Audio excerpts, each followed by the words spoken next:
The Chicago Bulls have officially made the playoffs for the first time in 5 years and will now be facing the Milwaukee Bucks in the playoffs. So, what I want to talk about right now is the playoffs, kind of the hopes, what needs to happen, what needs to play out for the Bulls to have an opportunity to go out and win some games, win the series, who knows. And I also want to talk about the entire season in general, everything that led up to this point, and just go over the season because the Bulls fans really deserved making the playoffs after a long drought with some tough seasons, tough rosters, and all that sorts of stuff. So that's what I'm going to be talking about today. My name is John. This is the Sports Advocate. Thank you all for tuning in. Give me a like, a dislike, some criticism down below. I really appreciate it. And lastly, I want you to comment how many games do you think the Chicago Bulls will win in the Milwaukee Bucks series that's going to be coming up on next Sunday or this Sunday, I guess, depending on how you set up your weeks. But let's go and get right into this. If you like this content, there's plenty more. I'm pretty much posting daily, so subscribe. I won't let you down, I promise you that. So let's start with the number one thing, the actual record.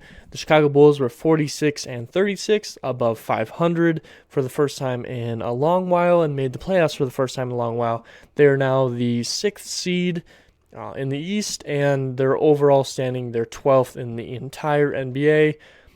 With this year, a lot of things changed from the offseason to the beginning of the year, halfway through the year, and so on and so forth. DeMar DeRozan was brought to the team. Lonzo Ball was brought to the team. Alex Caruso, and many, many more. DeMar, at the beginning of the season, playing like an MVP candidate. Throughout most of the year, he was too. Kind of later in the year, he fell off. He's not really up there as much. He's somewhere around 6, but DeMar has played phenomenal, especially after all the doubters. I have a video on that. I'll have that popping up. Again, the first playoffs that the Chicago Bulls have had in 5 years, ever since they blew the team up when they had Jimmy Butler, Rondo, and Dwayne Wade, and plenty of others. And then they traded for Zach LaVine and a pick, got Lauri Markkanen. And after that, a lot of things kept rolling and rolling, and now we are at this point. Now, at one point, the Chicago Bulls were sitting at the 1 seed in the East, and for quite a decent amount of time, if we're being honest. But now they sit at the 6th seed, and I'd say the biggest reason for that is injuries. Now, if you're a Bulls fan or you just pay attention to the injury report in general, I think you'll kind of know that. Lonzo Ball has missed a lot of games. Patrick Williams missed 90% of the season. Alex Caruso got injured, came back, got injured. Now he's finally playing again. There's been injuries nonstop. Zach LaVine's been in and out of the rotation with his knee. It's been tough for the Chicago Bulls roster and all of that, and coaching as of late maybe has been a little difficult. I definitely don't think all the people saying fire Billy is anywhere near justified. I think that's outrageous. And Vucevic has also started to fall off and done a little poorly, and we'll be talking about stats here in a second here. But just overall, if you are a Bulls fan, if you're a fan of basketball, if you're a fan of just the game in general, I think we should applaud the Chicago Bulls for doing it. They've went through a rebuild, and it wasn't a really long one, it wasn't a really short one, but they were able to do it and make the playoffs. Now, there's a long ways from a championship, but nonetheless, the Bulls are in the playoffs. They have made some huge moves since the beginning of the rebuild, and I think it's time to applaud them. I know a lot of Bulls fans are bashing them right now because it's going to be a first-round sweep, and what was the point of making the playoffs?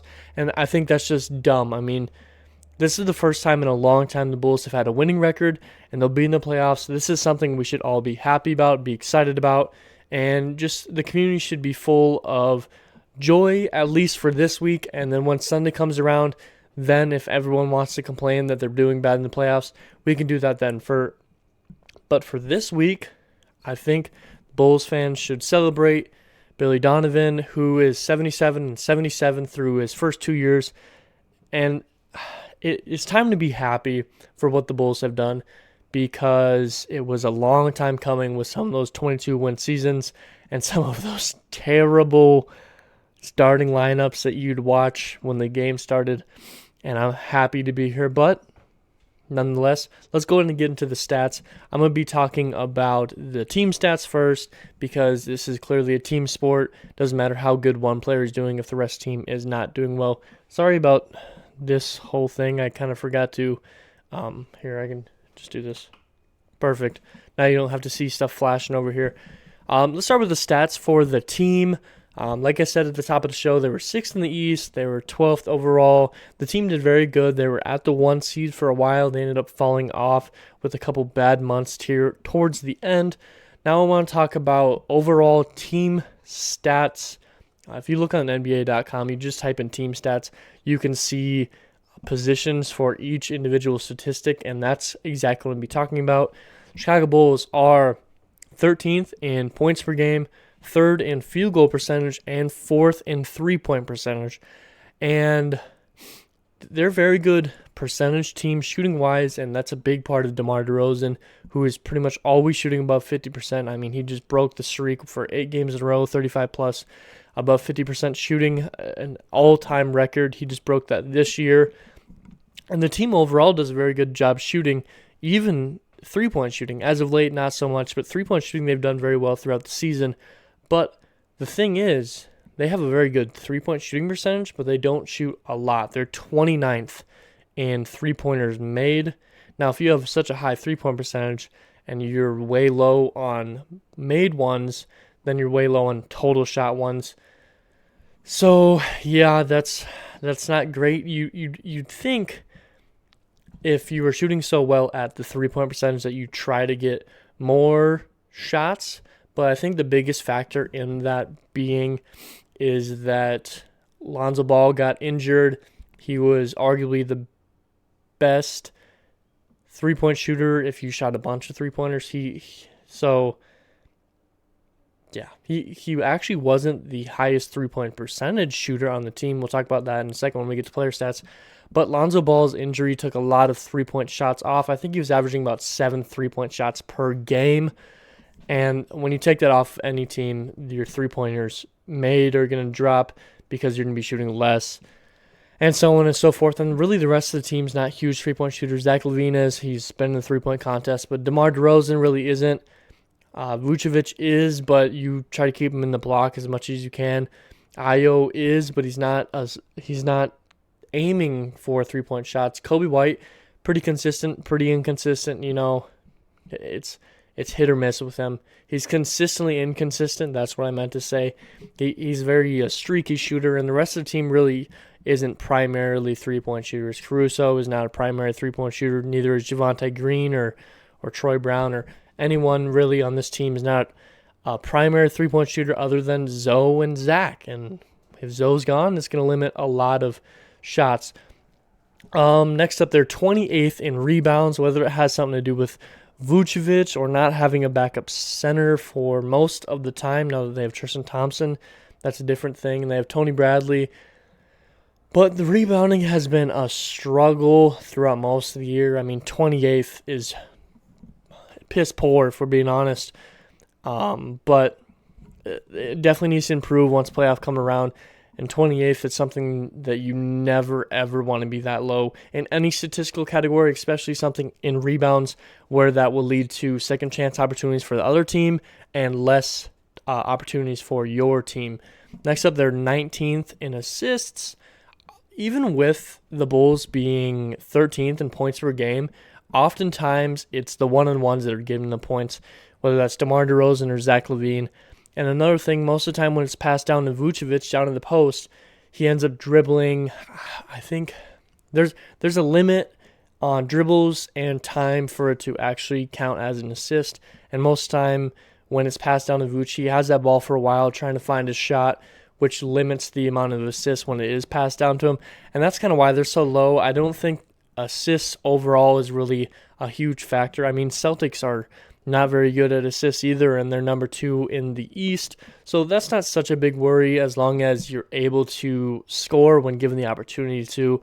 And then lastly, a very, very important statistic. The Chicago Bulls are 6th in turnovers, and it's a little weird. That doesn't mean that they're really bad. That means they're really good. So number one is the very lowest, and then so on and so forth. So sixth, they're sixth in the league for turnovers. They're not turning it over often.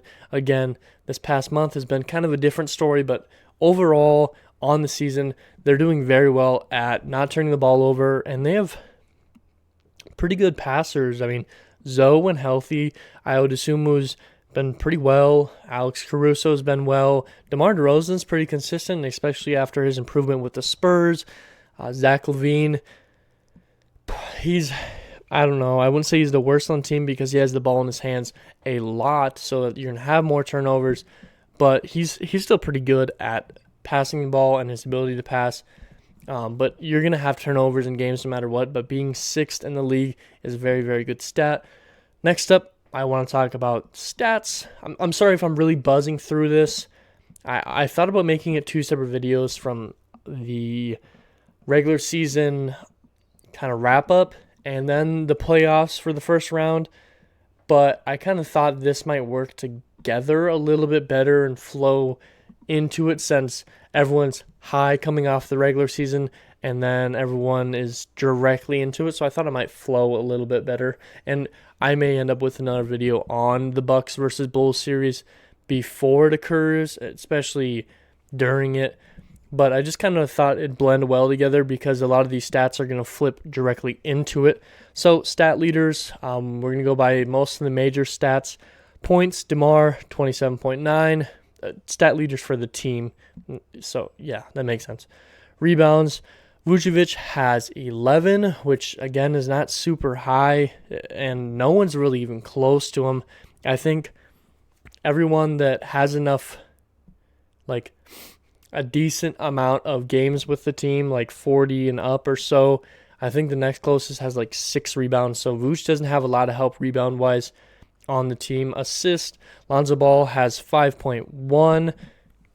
I think that's 5. I'm pretty sure that's a 5. My handwriting was really bad on that one. Lonzo has 5.1, and again, he was injured, so that took a lot of the assists off of the team. 3-point percentage, which I brought up earlier in the conversation, is actually not led by Lonzo Ball, who I would argue is the best three-point shooter on the team. It's by Patrick Williams with 51.7%. Extremely good. He's not shooting a lot of them, which is why it's able to be so high, but that is a big, big part in shooting. And in this Bucks thing, if you can find a way to get players open, such as Patrick Williams at the three-point line, if he's hitting 50%, that is a huge boost for the team overall. Sorry, I got an itch. Steals, Lonzo Ball, 1.8. The team overall has been doing very well. Alex Caruso was top 5 for most of the season, and then it got shifted a little bit. So Lonzo Ball with 1.8. Very, very good statistically. Next up, blocks. Vucevic has 1. That's not super high. That's around I don't know. That's not good at all. Well, it's not bad, but it's not good for a center who has been struggling offensively the way Vuce has been. If he was doing well offensively, then it wouldn't be as bad. But with his latest struggles, only having 1 block per game is not the best stat. Turnovers, Zach LaVine has the most. I'm not doing the lowest because the lowest was like Matt Thomas with 0.4, and he doesn't really play enough for that to really matter. So Zach LaVine has 2.6 per game. Again, he has the ball in his hands a lot. And when you have the ball a lot, you're going to have more turnovers. I think that's kind of self-explanatory. And lastly, games played. The most on the team is Io DeSumo, the rookie who's been playing great. He's not going to be in rookie of the year race at all, if we're being honest with ourselves. But he was a huge steal, and he has played the most for the team with 77. I think DeMar DeRozan had 76, and then there was a bit of a drop-off after that. But that is big. And now we're going to roll into the playoffs. Of course, Chicago Bulls, the 6th seed, are playing the number 3 seed, the Giannis-led Milwaukee Bucks. Just came off of a championship. And good news for the Bulls is the Bulls kind of have a history of knocking off championships from the year prior. Detroit, Miami, there's a couple other teams, but it's kind of ran into the history of the Chicago Bulls. But maybe this team's not as much. Because you got to think back then it was like, Jordan and all that, and there were some better teams, and this definitely isn't one of the best teams in this most recent time period outside of the 5-year rebuilding phase. So will they be able to? Well, I think it's possible. I think the Bucks will win the series, if I'm being brutally honest, but I do think the Bulls win some games, and I'm going to tell you the best way to do it. So key players, we're going to start with key players, then we're going to talk about key points, like what needs to happen for the Bulls to win games and to win the series. And then at the end there, I'll kind of give my opinion on the matter, how many games they'll win, how close it'll be, things of that nature. First things first, Patrick Williams, he played very, very well. He had his most points in his entire career last night against the Timberwolves, but that's not why he is going to be important. He's going to be important because more than likely he's going to be guarding Giannis Antetokounmpo, and we all know how capable Giannis is, and Patrick Williams, great defender. You cannot deny that, but you're not going to hold Giannis to 15 points per game. You're probably not going to hold him 20. But we need Patrick Williams to be able to limit either his field goal percentage or his shots in general, and that's going to be huge because Giannis, even though the last game that the Bulls played against the Bucks was really not a big Giannis game, Giannis is the heart of the team, and if Giannis is not playing good throughout the whole series, the Bulls are going to be able to steal some games. They do still have Chris Middleton and Drew Holiday and Lopez. They have options, yes, but if you limit Giannis, you're limiting the whole team overall. So that is something that's very important.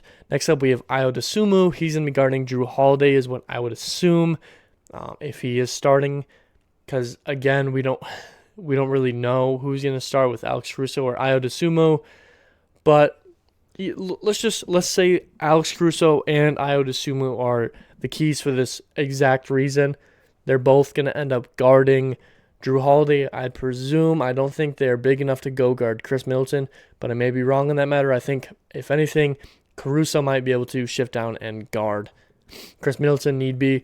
But they're going to be able to guard Drew Holiday. No, he's not a huge scoring threat. He's very capable of scoring, but he needs to limit his off-ball play, his screen play, which there's going to be a lot of screens in this series, and I think he just needs to limit the available ball movement between people. Get some steals, get some pressure on Drew. Don't let him find the open Giannis who's cutting or things of that nature. There's going to be a lot of screens, so we also got to look for Ayo or Caruso to get around those screens so that you're not constantly switching and ending up with that smaller man on Giannis or Lopez or anything of that nature. Next up, we have Vucevic, which, again, in the screen game is important, but that's not why he's on the list. I think we all kind of know why he's on the list, especially with this most recent month. Field goal percentage. He's not been good recently at all, at any limit. There's been a lot of people saying we need to trade him. I don't know if I'm quite on that boat yet. I'm pretty close, though. But he definitely needs to improve his field goal percentage. He's not been shooting well. And if Vooch is shooting well, that's going to take pressure off DeMar and take pressure off Zach. And the team's just going to flow a lot better if Vooch is shooting well. If he's not shooting well, then you don't really need to help down on him. And maybe the center is able to leave him a little bit sometimes to go help on a screen or things of that nature. So Vooch's field goal percentage may be the most important thing in this entire series outside of defense on Giannis. I think his field goal percentage is extremely important for how this series will play out. And I want to say lastly, as the last player, but I won't. Zach LaVine, first ever time being in the playoffs. We've seen how well that's went lately.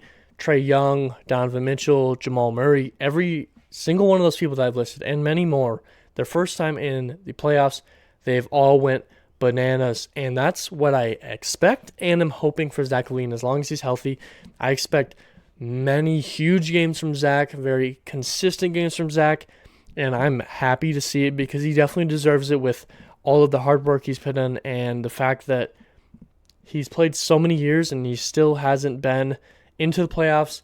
And most importantly, he has been with this team this whole rebuilding phase. Now that he's finally in the playoffs, I think he's going to work his butt off to play well, and I think he definitely deserves to play well and be given the opportunity to. So Zach is a huge piece. And lastly, just as like an honorable mention, I didn't actually have it written down. I was just thinking about right now. DeMar DeRozan normally does not do very well in the playoffs, or at least his full capabilities in the playoffs. And I think that's key. I'm not going to do a lot of effort in this. You can go look it up yourself, but his numbers are always worse in the playoffs. He's one of those players that doesn't do great when it comes time. And you just really hope that DeMar, and let me preface this. I was a DeMar fan before he came to the Bulls. When I played 2K when I was younger, I'd always try to get DeMar onto the Bulls. I've been a DeMar fan for a long time.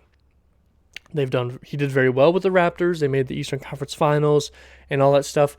But in the big games where he's facing LeBron or whomever, his game has dropped a lot. And with facing Giannis, who is definitely at a LeBron-like level,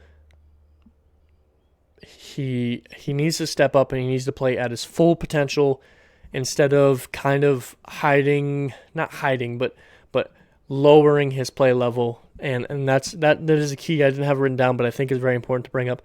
Okay, and now key plans. The most obvious one, defend Giannis. I don't really need to explain that. If you take out Giannis, that's going to be big. Just defending in general, because they have plenty of people. Offensively, yes, that's important. That's a key plan, because how many great defenders they have on their team. But I think the most important thing offensively is don't turn the ball over. There's been struggles recently, and that's going to be a big contributor, is them getting free extra possessions and things of that nature. That cannot be allowed. The Bulls really need to limit that. Offensively, they need to limit their turnovers, and they need to take good shots. I don't want a bunch of one-on-ones all the time. They have too many good defenders to just be running one-on-one all the time. There needs to be some sets. There needs to be some screens. There needs to be movement, and I think they'll do good offensively. Lastly, a really important thing, and throughout this whole video I've talked about multiple times, rebounding. Team has not been good rebounding. Vucevic has not been great rebounding. Backups have not been good rebounding. We need players to crash. We need to get second chance points. We need to limit second chance points. The team's got to rebound. It's that simple. Those last 3 points I'm not even going to try to hammer in because I think everyone knows them and has heard them a million times. So lastly, my predictions. Look, I'm gonna do a best case scenario and a worst case scenario. I don't think it's very possible, but here, let me rephrase this. I'm gonna say best case scenario, and then I'm gonna say what I expect. Because worst case scenario, the Bulls get swept. That's pretty simple. They got swept during the regular season, but let me point out something. The first 2 games of the regular season were within 8 points. I think the first one was within 2, and the next one was within 8. The most recent 2, not so much, but that is very good news. Worst case scenario, the Bulls get swept. Everyone kind of knows that. Everyone's, I think, expecting that. Best case scenario, it goes to 7 games, and the Bulls manage to win it. That is best case scenario. That's everyone's playing out of their mind. What do I expect? I expect 1 win in Milwaukee. At what point in the series, I don't know. I expect 1 win in Chicago, and I expect the other 4 wins to go to the Bucks. When those wins happen, I'm not sure. Maybe the Bulls steal one in Game 1. Maybe they somehow tie it up at 2-2, or who knows? Maybe the Bucks start slacking because they think they're going to sweep, and the Bulls steal 2 when they're up 3-0. There's a lot of variables, but I am expecting a 4-2 Bucks win. I expect Zach LaVine to be playing very well. I expect DeMar to play decently well. I expect the best playoff performance DeMar's ever had. I will say that. But I still expect it not to be as great as he was during the regular season. I expect Zach to do very well. And I expect pretty good defense. I expect most games to be close. There will be at least 2 blowouts. And it will the last game of the series will definitely be a huge blowout. I 100% expect it will be like a 20-point blowout, and the Bulls will start giving up. But that's my prediction, 4-2 Bucks. Sad to say as a Bulls fan, but there's been so much improvement throughout this rebuild that I think that's something to be happy about. Whether you get swept, whether you win 2, whether you win 4, it's something to be happy about because the Bulls have made the playoffs, and that's what I'm going to end it on. I think I'll have another video on this Bucks series and go maybe a little more in depth statistically, but I did so many statistics for the whole season that I didn't want to go hard down here. But that's it. I'm not going to really rant too much more. I'm definitely going to have a video on my predictions for the actual playoffs. The play-ins tomorrow. I'll probably... I don't know if I'll do a video on who I think play-in will be. But here, let me do it quick right now. Nets, Cavs, the 7 and 8 both make it. Who wins the first game? Jared Allen was mentioned to possibly play. If Jared Allen plays, I think the Cavs take it because the Nets hardened. They're very difficult on defense. They're not super great at it. If Allen does not play, I think the Nets win it, but I think the Nets and the Cavaliers come out on the East for the play-in. And who is even the play-in on the West? Spurs? I don't think so. Heck, I'm going to have to pull it up real quick because I'm not 100% sure. But I'm just doing these predictions quick because I don't want to do a full video on it. But I will 100% do a video on the entire playoffs, my predictions, and all that sorts of stuff. Playoffs right here, bracket, play-in. Not what I want to see. Bracket. Okay, in the West, Pelicans, Spurs, Timberwolves, Clippers. I really don't expect any upsets. I think it's going to be 7-8 on both sides. I'm very happy with how the Timberwolves have been playing. I think Paul George will will his way into the playoffs. They won't get Kawhi, obviously, but I think he'll will his way into the playoffs. The only way I do see upset is CJ McCollum on the Pelicans, but they don't have a whole... Maybe the Pelicans find a way to get in over the Clippers, but I think Timberwolves get in. So that's my predictions on the play-in. I'll have an actual video on the playoffs coming up soon. Sorry if this video was at a million miles per second. There was just so much I wanted to cover, and I wanted to get done in reasonable time. But thank you so much for tuning in, and we're going to go ahead and cut the outro right here. So, as always, I hope I taught you something. Hope we had a good conversation. I hope I put a smile on your face. Hope I made you laugh. That's something that's very important to me, affecting someone else's day in a good way. And lastly, you guys all be safe out there.